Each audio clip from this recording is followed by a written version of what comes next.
so much motherfucking design on right now. Break it down, bring it back, make it clap. I got 3 old thoughts, new block, where that day. Bitches on my line, and you know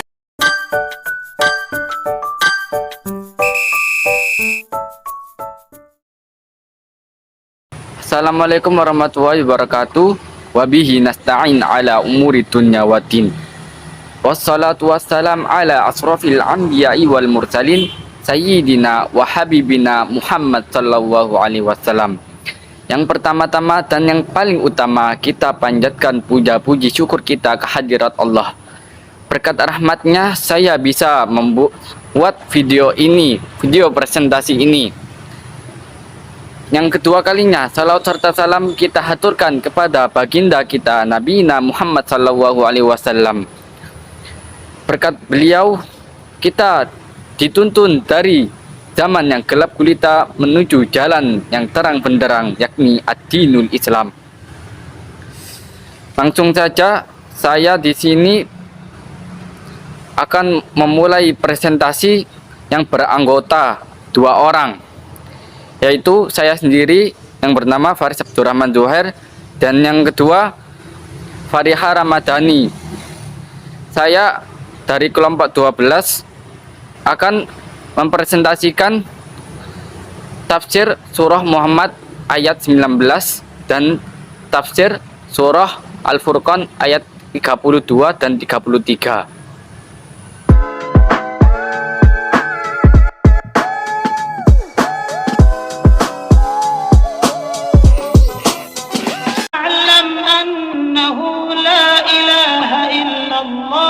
واستغفر لذنبك وللمؤمنين والمؤمنات والله يعلم متقلبكم ومثواكم.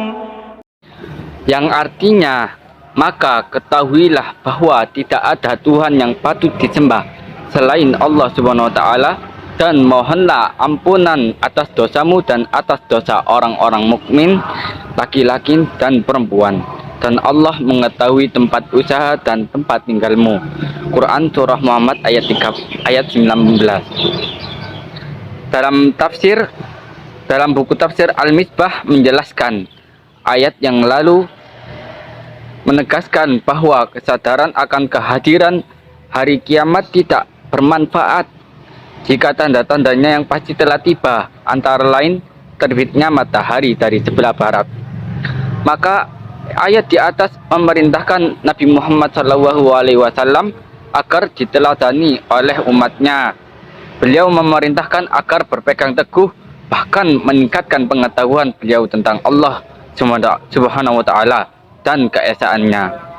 Dapat juga dikatakan bahwa kedua ayat yang lalu menguraikan 2 kelompok yang saling sifatnya bertolak belakang keadaannya. Ada yang durhaka, tidak mengenal dan tidak mengagungkan Allah Subhanahu wa taala sebagaimana mestinya, sehingga terkunci mati hatinya.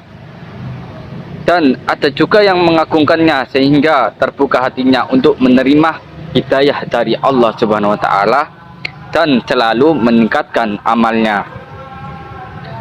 Dalam buku tafsir Wajiz, Allah telah menjelaskan bahwa kesadaran tidak lagi berguna setelah berakhirnya kehidupan dunia. Maka Allah menyuruh Rasulnya agar tetap teguh pendirian bahwa tidak ada Tuhan yang patut disembah selain Allah Subhanahu wa taala, dan mohonlah ampunan atas dosamu dan atas dosa-dosa orang mukmin, baik laki-laki maupun perempuan. Di sini saya akan menafsirkan surat Al-Furqan ayat 32 dan 33.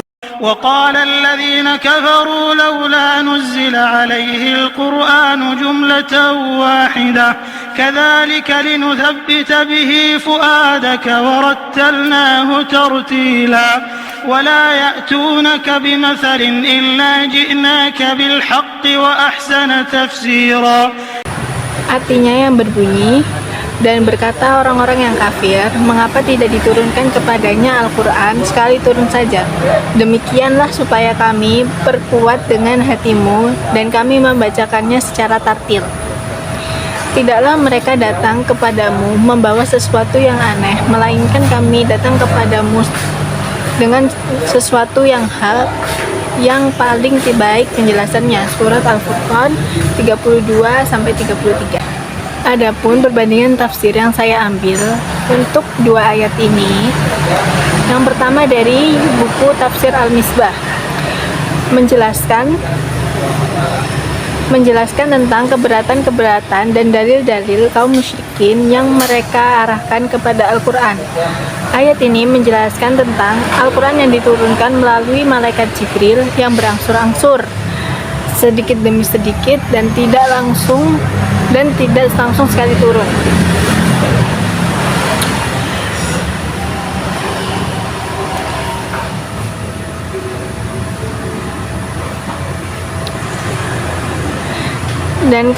Dan Allah melalui malaikat Jibril membacakannya secara tartil, yaitu teratur dan benar, sehingga semakin mudah untuk dipahami, dihayati maknanya dan menghafalkannya. Lalu yang kedua, dalam buku Tafsir Al-Munir dijelaskan pada ayat sebelum ayat 32 telah menjelaskan bahwa kaum musyrik dalam buku Tafsir Al-Munir telah dijelaskan pada ayat sebelumnya di ayat 31 tentang pengaduan Rasulullah SAW kepada Allah. Pengaduan Rasulullah tentang perbuatan kaum beliau, yaitu kaum musyrikin penduduk Mekah. Kaum musyrikin penduduk Mekah mengeluarkan cacian mereka mengenai Al-Quran, dan mengatakan bahwa Al-Quran merupakan berita bohong dan hanya sekedar dongeng dari orang-orang terdahulu.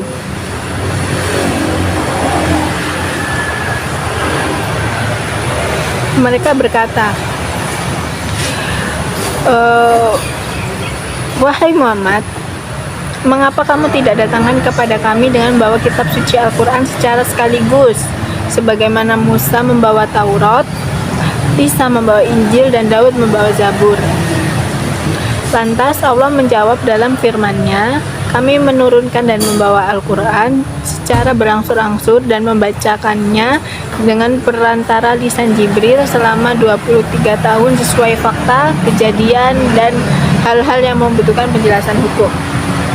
Lalu yang terakhir, dalam buku tafsir Waziz, ayat ini menceritakan tentang permintaan kaum kafir yang mengada-ngada yang dikemukakan kepada Nabi Muhammad SAW. Orang-orang kafir berkata, mengapa Al-Quran tidak diturunkan kepadanya sekaligus sebagaimana kitab-kitab samawi dulu seperti Taurat, Zabur, Injil, bukan berangsur-angsur sebagaimana Al-Quran?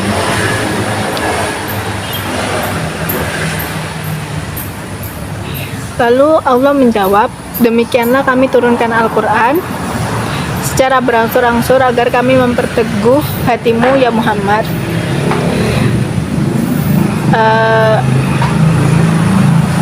Karena setiap kali ayat Al-Quran turun, Nabi merasa tenang, karena Allah selalu menyertai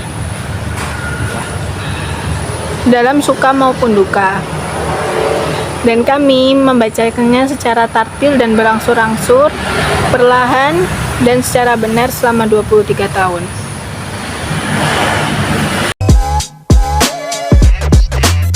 Sekian dari kami. Bila ada salah kata, kami mohon maaf. Kami hanya makhluk yang tidak sempurna, karena kesempurnaan hanya milik Allah.